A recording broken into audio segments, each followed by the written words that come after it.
Hello all. So today we are going to talk about the next topic in the strategies for the enhancement in fruit production, and this is our lecture 4. So let us start with the topic. Now in this topic we'll be talking about aquaculture and fisheries. Aquaculture क्या है, fisheries क्या है, दोनों का differences क्या है, वो हम इस टॉपिक में देखने वाले हैं. फर्दर इसमें हम एक और टॉपिक की बात करेंगे जिसका नाम है एपीकल्चर. So इस लेक्चर में we will be talking about two things, that is aquaculture, fisheries, and the another topic is the apiculture, जिसमें हम हनी और उसमें से एक बाय प्रोडक्ट निकलता है जिसका नाम वैक्स, उसकी बात करेंगे. Okay. So whenever we are talking about something technological aspects जिसकी वजह से फिशरीज और एक्वाकल्चर में इंक्रीज हो रहा है, तो उसे हम कहते हैं blue revolution. So whenever it comes to aquaculture and fisheries, it is associated with blue revolution. Blue stands for the color of water. Aquaculture का मतलब क्या है?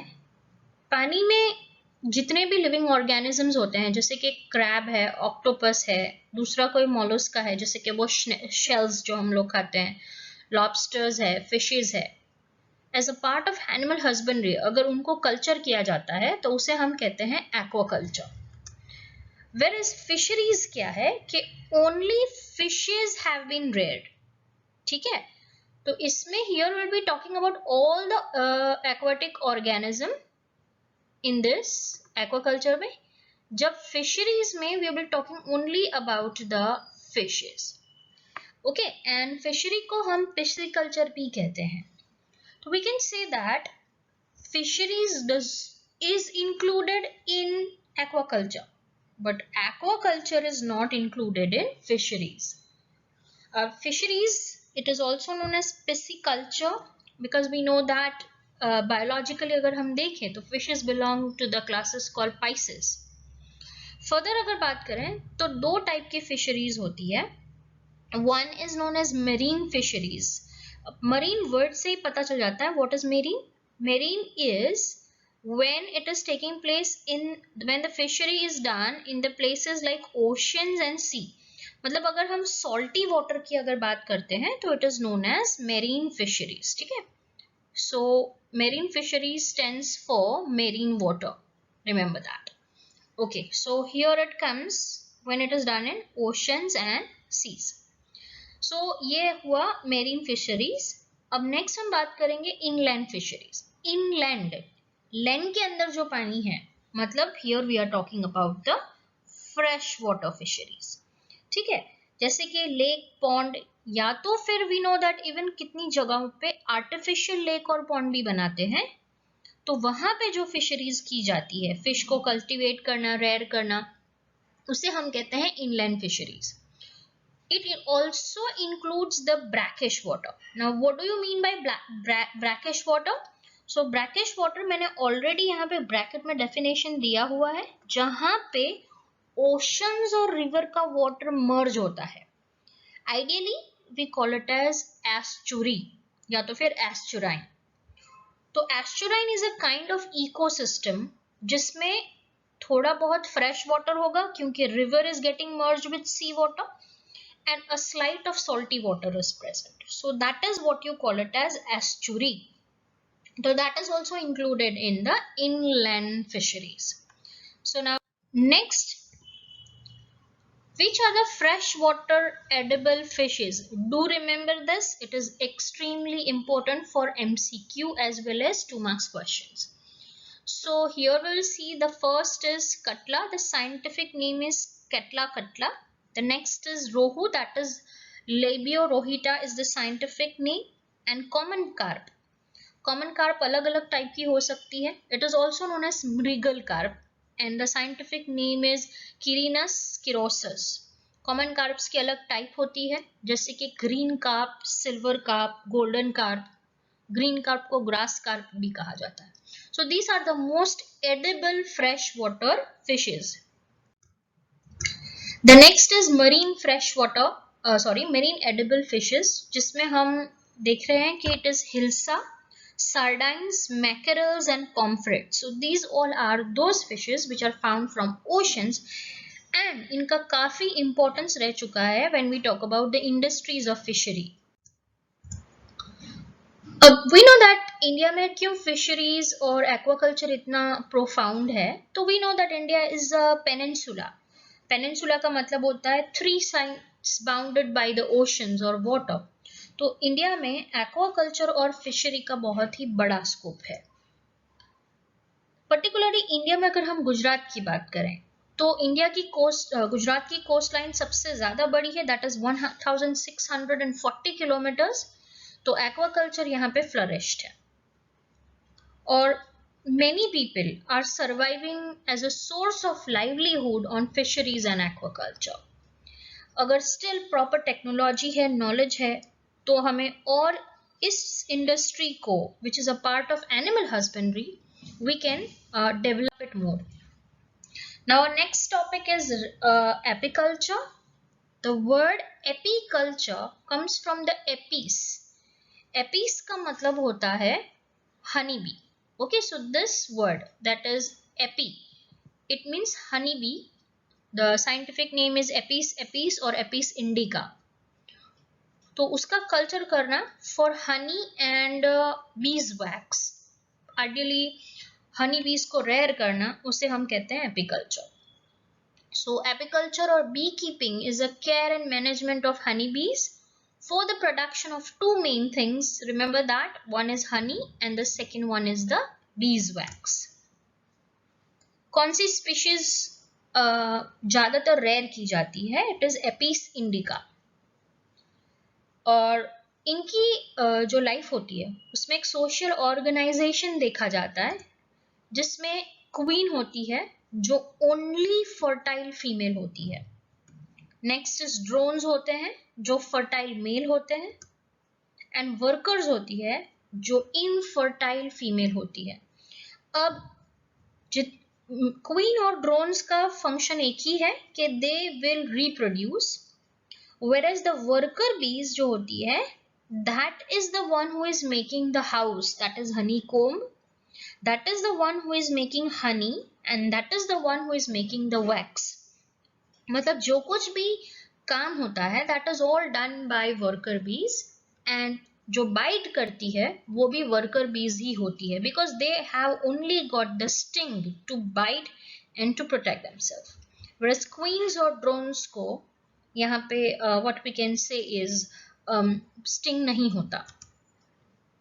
ज्यादातर they act as a pollinator for certain plant species like sunflower, brassica का मतलब होता है mustard, apple and pear. So you can see in the diagram there is a morphological difference between drone, queen and the worker. Now what are the preferred areas जिसमें हम bee keeping या फिर apiculture कर सकते हैं? So it is the pastures of wild shrubs, fruit orchards जैसे कि fruit की कोई बाड़ी हो, कल्टिवेटेड क्रॉप्स एरिया हो वहां पे, courtyard मतलब the area surrounding our house, veranda of houses, roof of houses are the places. But we need to remember that जहां पे फ्लावर्स ज्यादा हो ऐसी जगह पे इनको कल्टिवेट या फिर रेयर किया जाता है. अभी क्या आइडियाज होनी चाहिए अगर हमें बी कीपिंग करना है? So the first is we should have a knowledge and habitat of bees. जैसे कि एक कोई पर्टिकुलर हनी बीज है, हनी बीज की बहुत सारी स्पीशीज होती है, तो हमें पता होना चाहिए कौन सी हनी बीज रेयरिंग के लिए बेटर है, उनको कैसा कल्चर चाहिए, कैसा हैबिटेट चाहिए. We should have a clear cut idea of that. कैसे लोकेशन पे हम बी हाइव्स को रख सकते हैं ताकि उन्हें सूटेबल रहे फ्लावर से. मतलब जैसे कि अगर हम इसे आइसोलेटेड जगह में रख देंगे तो हो सकता है इतना हनी ना बने, बट अगर हम उसे कोई फ्रूट और कार्ड्स में रख दें या फिर एकदम सनफ्लावर की फील्ड में रख दें तो that will give a better productivity. तो एक सूटेबल लोकेशन हमें फाइंड करना है. We should know that how to catch and hiving of swarms. Swarms मतलब group of bees. Group of bees को कैसे हमें कैच करके उन्हें अट्रैक्ट करके एनकरेज करना है what you can say honey बनाने के लिए. So that is what you should have a clear cut idea of. After at the end किस तरह से अलग अलग सीजन्स में बी हाइव्स को मैनेज करना है, that should be the idea. How to handle and collect the honey and the beeswax, because it is something really very careful process. Honey bees का जो sting होता है that can causes anaphylactic shock, मतलब अगर 10 से ज़्यादा honey bees अगर काट लेती है तो hyper sensitivity, that is allergic reaction हो सकता है, and a person can even die. तो किस तरह से honey और beeswax को collect करना, handle करना, that is also a technical process, so one should know that. Now, what is honey? Ideally, honey is a puke. Yes, it is a vomit of honeybees. So, ये कैसे बनता है? We will see over here that worker bees. Remember here also, as I told you, कि worker bees होती है, वही ये काम करती है, drones और कोई नहीं करते. तो they produce honey from the sugary secretions of plants. That is what you call it as floral nectars. ठीक है, तो वो नेक्टर को एब्सॉर्ब करती है. It goes from one flower to another flower. Nectar को एब्सॉर्ब करके उसको सिक्रीट करना वापस as a honey dew. Honey dew मतलब हनी ड्रॉप. ठीक है, किस तरीके से? बाय रीगर्गिटेशन. रीगर्गिटेशन मतलब अंदर ही उसको स्वेलो करके अंदर ही उसको what we can say Gaggal kind of condition करना. सो जो कुछ भी उसके अंदर एंजाइम्स होते हैं उसकी वजह से वो फ्लोरल नेक्टर को कन्वर्ट कर देती है हनी में, और फिर बाद में उसको प्यूक आउट करती है हनी कोम के अंदर. So remember that Honey actually is a puke of honey. Medicinal importance of honey. So honey is rich in fructose, so it is good for diabetics because इसमें ग्लूकोज नहीं होता. Vitamin B, riboflavin, niacin, folic acid, pantothenic acid and vitamin B6. So all these are different kinds of vitamins, B complex. Also it is rich in vitamin C, minerals like calcium, iron, zinc, potassium, phosphorus, magnesium, selenium, chromium and manganese. So you can see that it is a kind of good, it is providing a good nutritional support. Apart from that, Honey में benefits, Honey लेने से कौन से benefits होते हैं? So the first you can say is blood sugar is regulated. Though it is sweet, it does not causes diabetes. It is a good source of probiotics. Probiotics मतलब it can have some good desirable bacteria, and जो भी probiotics होता है that is really helpful in improving our digestive system. Further, it is required for beautiful and healthy skin. So that is what we are aware of. The next is it soothes cough, right? तो जो कुछ भी mucus secretion होता है that is occurring during what I can say common cold and kind of infection, bacterial infection, तो उस time पे भी ये cough को soothe करने में it is helpful. It boosts memory के लिए better है. As I told you, it is rich in nutrients. That is the point we have already discussed. It acts like healer. Wound को heal करने में भी ये help करता है. Seasonal allergy से ये protect करता है. Like winter में कोई allergy है या फिर summer में कोई allergy है, तो अगर आप 1 tablespoon of honey consume करते हैं तो it cures allergy. It reduces ulcer.